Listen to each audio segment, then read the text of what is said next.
26ನೇ ಕಾರ್ಗಿಲ್ ವಿಜಯ್ ದಿವಸ್ ಸ್ಮರಣೆಯ ಭಾಗವಾಗಿ ಲಡಾಖ್ನ ಡ್ರಾಸ್ನಲ್ಲಿರುವ ಲಾಮೋಚನ್ ವ್ಯೂ ಪಾಯಿಂಟ್ ಬಳಿ ಕಾರ್ಯಕ್ರಮ ನಡೆಸಲಾಯಿತು.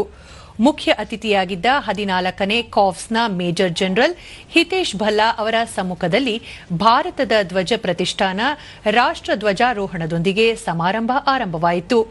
ಈ ಸಂದರ್ಭದಲ್ಲಿ ಭಾರತ ಧ್ವಜ ಪ್ರತಿಷ್ಠಾನದ ಸಿಇಒ ಮೇಜರ್ ಜನರಲ್ ಅಶೀಂ ಕೊಹ್ಲಿ ತಮ್ಮ ಚಿಂತನೆಗಳನ್ನು ಹಂಚಿಕೊಂಡು ಹುತಾತ್ಮರಿಗೆ ಶ್ರದ್ಧಾಂಜಲಿ ಸಲ್ಲಿಸಿದರು.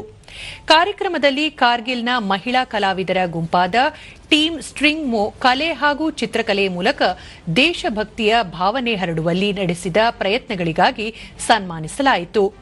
1999ರ ಕಾರ್ಗಿಲ್ ಯುದ್ಧದ ಸಮಯದಲ್ಲಿ ಭಾರತೀಯ ಸಶಸ್ತ್ರ ಪಡೆಗಳ ತ್ಯಾಗಗಳನ್ನು ಗೌರವಿಸಲು ಲಡಾಖ್ನಲ್ಲಿ 26ನೇ ಕಾರ್ಗಿಲ್ ವಿಜಯ್ ದಿವಸ್ ಆಚರಿಸಲಾಯಿತು. ಸಂಜೆ ದೇಶಭಕ್ತಿ ಗೀತೆಗಳು, ಯಾಕ್ ನೃತ್ಯ, ಡ್ರೋನ್ ಪ್ರದರ್ಶನ ಮತ್ತು ವಿದ್ಯುಕ್ತ ದೀಪ ಬೆಳಗುವಿಕೆ ಮುಂತಾದ ಸಾಂಸ್ಕೃತಿಕ ಕಾರ್ಯಕ್ರಮಗಳು ನಡೆಯಲಿವೆ. ದಿನದ ಕಾರ್ಯಕ್ರಮಗಳು ವಿಜಯ್ ಭೋಜ್ ಬೀಟಿಂಗ್ ರಿಟ್ರೀಟ್ ಮತ್ತು ರಾಷ್ಟ್ರಗೀತೆಯೊಂದಿಗೆ ಮುಕ್ತಾಯಗೊಳ್ಳಲಿದೆ. ಈ ನಡುವೆ ಹುತಾತ್ಮ ಯೋಧರಿಗೆ ಶ್ರದ್ಧಾಂಜಲಿ ಅರ್ಪಿಸಲು ಸೇನೆಯು ಈ ಶ್ರದ್ಧಾಂಜಲಿ ಪೋರ್ಟಲ್ ಸೇರಿದಂತೆ 3 ಪ್ರಮುಖ ಯೋಜನೆಗಳಿಗೆ ನಾಳೆ ಚಾಲನೆ ನೀಡಲಿದೆ.